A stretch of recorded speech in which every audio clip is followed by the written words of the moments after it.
ఇప్పుడే ఎన్గోల్డ్ బయర్స్ కి కాల్ చేయండి. మీ తాకట్టు బంగారం కష్టాలకి గుడ్ బై చెప్పండి.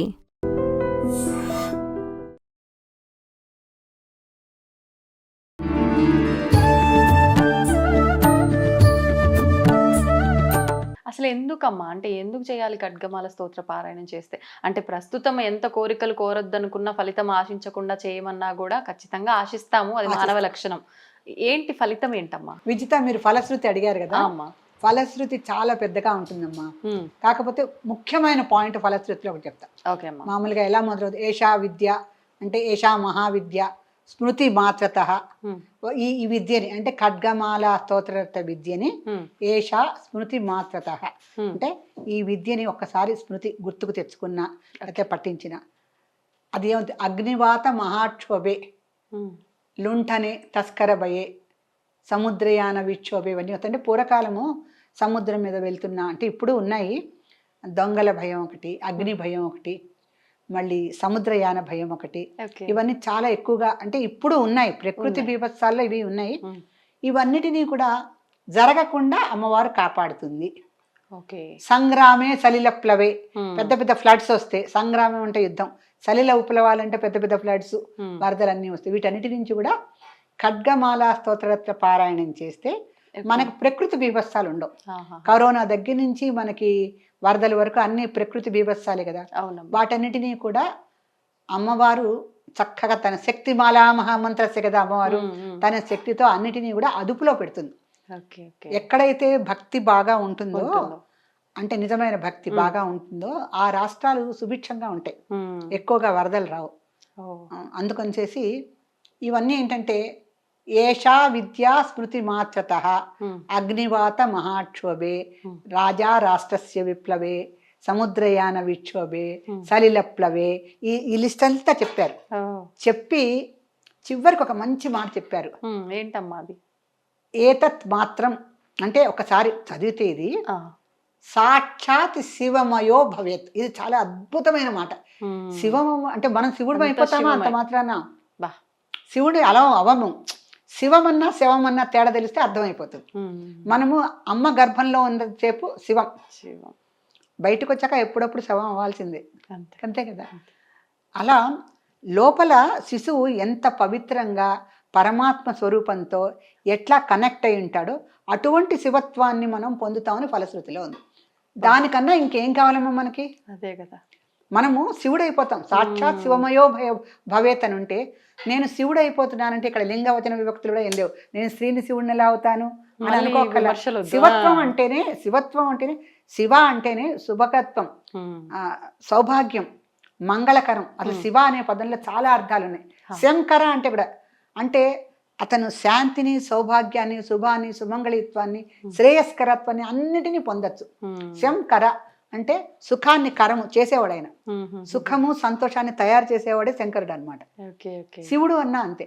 ఆ శివత్వాన్ని మనం పొందొచ్చు అంటే ఖడ్గమాల స్తోత్రరత్న పారాయణం ఎవరైతే చేస్తారో, భయాలు అపోహలు ఇవన్నీ లేకుండా ఎవరైతే చేయగలుగుతారో అంటే వాళ్ళ మీద వాళ్ళకి సంపూర్ణమైన ఆత్మవిశ్వాసం ఉండి చక్కగా ఖడ్గమాల స్తోత్రరత్నాన్ని చదివితే వాళ్ళకి శివత్వం అనేది తప్పకుండా సంభవిస్తుంది. ఎందుకని అడగమ్మనండి. నవావరణ పూజ చేయాలంటే మామూలుగా అమ్మవారికి 9 ఆవరణలతో పూజ చేయాలి. నవావరణ పూజ అంటారు. ఆ నవావరణ పూజ చేయాలంటే ఆ దాంట్లో ఉండే బీజాక్షరాలు పలకటము చాలా కొద్ది మందికి, మహామహా ఋషులు మాత్రమే బాగా పలకగలుగుతారు. అంటే అక్షర దోషం లేకుండా ఆ ఉచ్చారణ కరెక్ట్ గా ఉంటూ అలా ఎంతమంది చేయగలుగుతారు? నవావరణ పూజ చాలా కొద్ది మందే చేస్తారు. కానీ మనకు అమ్మవారు ఎంత సులభమైన ఉపాయాలు చూపిస్తూ ఉంటుందంటే ఆవిడ స్త్రీలందరినీ ఎలా కాపాడాలా అని చూస్తూ ఉంటుంది. అంటే స్త్రీలకి కలియుగంలోనే కాదు, త్రేతాయుగం నుంచి కష్టాలే. ఆ సీతాదేవి, ద్రౌపది పాత్రలన్నీ మనకు తెలుసు కదా. కష్టాలు ఎప్పుడు స్త్రీలకు ఎక్కువగా ఉంటాయి, మగవాళ్ళకు కూడా ఉంటాయి కానీ స్త్రీలకు ఎక్కువగా ఉంటాయి.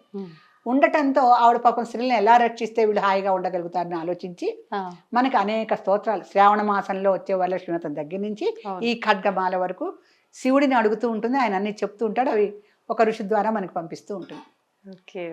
ఈ హయగ్రీవుడు కూడా ఏం చేశాడంటే అన్ని చింతామణి గృహంలో విని కిందకు వస్తాడు. వస్తే అగస్త్యుడు ఆయన శిష్యుడు. అగస్త్యుడితే ఆయన కాళ్ళు పట్టేసుకుంటాడు. ఇక లాభం లేదు, నువ్వు చెప్పాల్సిందే. నాయన నేను చెప్పకూడదు, భూలోకానికి మంత్రాలు రాకూడదంటే నువ్వు ఇస్తే కానీ నేను వదలనేని 300 సంవత్సరాలు అగస్త్య మహర్షి హయగ్రీవుడి యొక్క పాదాలను పట్టుకొని వేడుకుంటే 300 సంవత్సరాలు అంటే అది మానవ సంవత్సరాలు కాదు, దివ్య సంవత్సరాలు.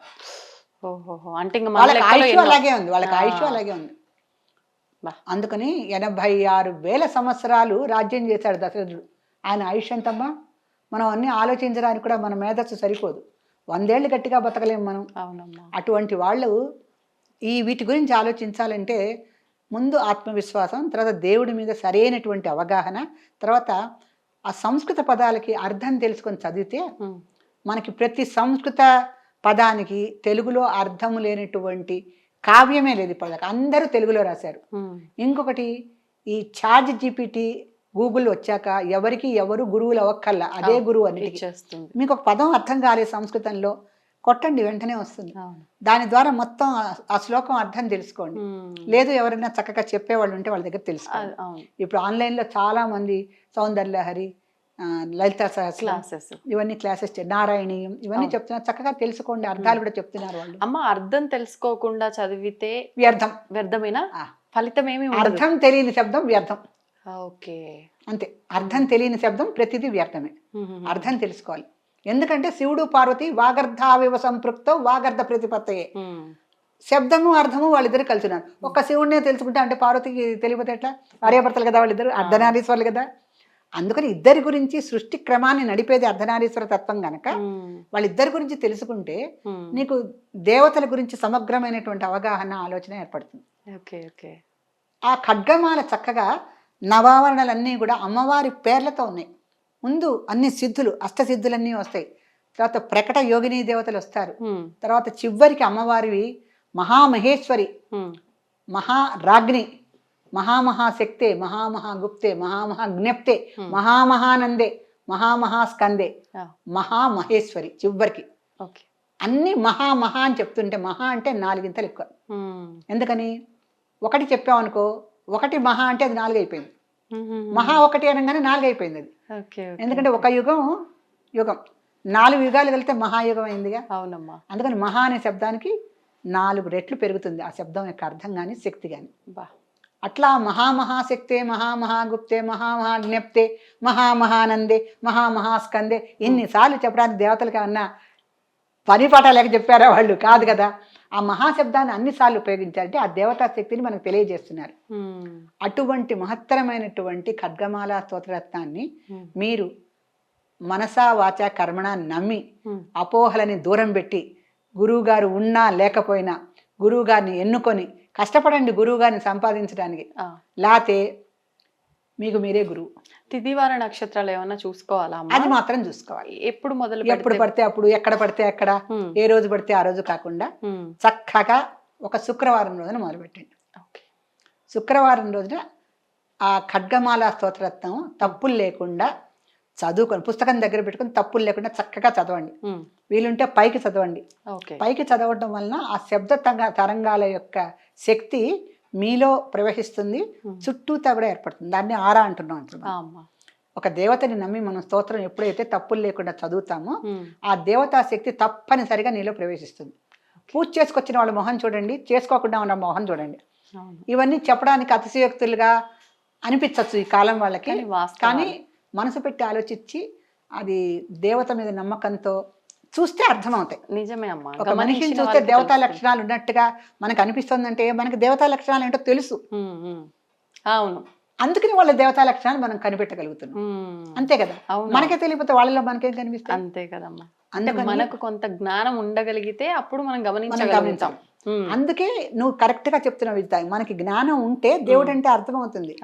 లలితాదేవిని అర్థం చేసుకోండి. ఆవిడ ఖడ్గమాల శక్తి స్తోత్రంగా ఎందుకుంది, త్రిశతిగా ఎందుకుంది, సౌందర్యహరిగా ఎందుకు ప్రవహించింది, సహస్రనామాల్లో ఎందుకు దర్శనం ఇస్తోంది, ఇవన్నీ మనం ఆలోచిస్తే అమ్మవారు అంటే మనకు ఒక అవగాహన ఏర్పడుతుంది. ఆ అవగాహనతో ఆలోచిస్తే అమ్మవారు కనిపిస్తుంది, వినిపిస్తుంది, నడిపిస్తుంది. ఇంకేం కావాలమ్మా? ఇప్పుడు అమ్మ చదవమన్నారు. ఇప్పుడు చాలా మంది ఎక్కువ అవర్స్ జర్నీలో ఉంటూ ఉంటారు ఆఫీస్కి వెళ్ళే దారిలో. అక్కడ కూడా వాళ్ళు చెప్పులు వదిలేసి అలా చదువుకోవచ్చా? జర్నీ సమయంలో కూడా పూజా మందిరంలోనే అంటే జర్నీ సమయంలో ఎక్కువగా ఏంటంటే ఆ, ఈ బీజాక్షరాలు ఉన్నవి పైకి చదవలేరు, లోపల చదువుకోవాలి అంటే ఆ. వాళ్ళ పక్కన ఉన్న వాళ్ళు ఎలా ఉన్నారో కొంచెం గమనించాలి. గమనించుకోవాలి. అంటే మనం బయటికి వెళ్ళామంటే మన పక్క వాళ్ళు ఎలా ఉన్నారో మనకి ఎలా తెలుస్తుంది వాస్తవం అమ్మ. కదా. అందుకని ఇప్పుడు నువ్వు అడిగింది నేను కూడా చేస్తా విజిత. నేను ఒకసారి కారు ఎక్కినప్పుడు 1 గంట ప్రయాణం ఉందనుకో, అమ్మ. ఆ గంటలో నేను ఒక మంత్రాన్ని తీసుకొని మననం చేసుకుంటూ ఉంటాను, మొత్తం స్తోత్రం చదవను. ఓ, అంటే నిజానికి నా పక్కన ఎవరు ఉండరు, ఉన్నా కూడా వాళ్ళు కొంచెం నాలాంటి వాళ్ళే అయి ఉంటారు ప్రయాణం చేసేటప్పుడు. అయ్యున్నప్పటికీ కూడా ఎందుకు మనము జాగ్రత్త. ఒక పూజా మందిరంలో లేవు, ఒక ఆలయంలో లేవు, ఉమ్, ఏమో ఆ కారు ఎంతమంది ఎక్కారో, నేను దిగిపోగానే ఇంకోళ్ళు ఎవరిని ఎక్కచ్చు కదా. అంతే. ఒకసారి బోల్డ్ మందిని తీసుకెళ్తూ ఉంటాం మన కారులో. ఉమ్, ఆ కారులో ఉన్న పవిత్రత శక్తి ఎంతో నాకు తెలియదు కదా. ఎందుకంటే క్షేత్రజ్ఞ పాలిని అని ఒక నామం ఉంది అమ్మవారికి. క్షేత్రము నువ్వే, క్షేత్రజ్ఞుడివే నువ్వే, క్షేత్రాన్ని పాలించేది నువ్వే. అంటే క్షేత్రం అంటే ఒక ఏరియా. ఉమ్, అమ్మవారు ఈ క్షేత్రం అంటే మన శరీరం, ఉమ్, మన శరీరంలో ఉంది. క్షేత్రజ్ఞ, ఈ శరీరం గురించి మనకు తెలియాలి. ఉమ్. క్షేత్రజ్ఞ పాలిని, ఈ శరీరాన్ని పాలించుకునేది మనమే. అవును. అందుకని ఈ క్షేత్రం అనేది ఎంత పవిత్రంగా ఉంటే మన యొక్క ఆలోచన విధానం, మనం చేసే పూజ, పారాయణ, మననము, మంత్ర ఉపాసన అన్నీ అంత బాగా ఫలిస్తాయి. ఓ, అంటే మనము 100% రిజల్ట్స్ కావాలనుకొని చేస్తే కనీసం 50% అన్నా వస్తుంది ఈ కలియుగంలో. ఆహాహా. మనం చేసేదే ఈ 20% అంటే అది 1%కి వెళ్ళిపోతుంది. అంతే. అంటే మనం కూర్చునే ప్రదేశం కానీ, ఆ, మనం చేసుకునే ధ్యానం కానీ, ఉమ్, మన వాతావరణం ప్రభావం మనకు చాలా ఉంటుంది. Okay, okay. వాతావరణ ప్రభావం, చక్కటి ఉద్యానవనంలో కూర్చుని ఉన్నప్పటి భావాలు ఇంట్లో ఏసీ రూమ్లో కూర్చుంటే రావు కదా. అవును. ఆ సహజమైన వాయువు వేరు, ఆ పుష్ప పరిమళాలు వేరు, ఉమ్, అక్కడ ఉండే ప్రకృతి యొక్క సోయగాలు మనకి ఇచ్చే సహకారం వేరు. ఉమ్, అది ఒక ఏసీ రూమ్లో రాదు. రాదు. అందుకని మనం ఎక్కడ ఉన్నాము అనేది ఆలోచించుకొని ఉమ్, మనం ఎంతవరకు ఆ నామానికి న్యాయం చేయగలము ఇక్కడ మనం తలుచుకుంటే ఓకే, ఓకే. అనుకొని ఆ వీలుని బట్టి చేసుకోవాలి. కొంతమంది ఎక్కడున్నా వాళ్ళ మనస్సుని, పంచేంద్రియాలని వాళ్ళు అధీనంలో పెట్టుకొని ఉమ్, ఎక్కడ ప్రభావితం అవ్వకుండా ఏ విషయాలకి చేసుకోగలిగే వాళ్ళు ఉంటారు. అవునమ్మా. అలాంటి వాళ్ళు చేసుకోవచ్చు. And for more videos, Please subscribe to iDream. Please subscribe to iDream. Please subscribe iDream. And please subscribe to iDream. For more videos, subscribe to iDream. please like, share and subscribe to the channel. Congratulations, iDream. subscribe to iDream. Subscribe to iDream. So subscribe to iDream Media. iDream ki iDream team అందరికి huge congratulations. Please subscribe iDream Media. Please subscribe to iDream. Subscribe iDream. Please subscribe to iDream. iDream అంటే నా కళల channel subscribe చేసుకున్న నోరు తిరుగుతలేదు, మీరైతే గంట గుర్తు కొట్టండి. For more such videos, please subscribe to iDream. Subscribe to iDream. Please subscribe to iDream. Please subscribe iDream Media. Please do subscribe to iDream. Please subscribe to iDream Media. For best entertainment and information, please subscribe iDream. And don't forget to subscribe to iDream.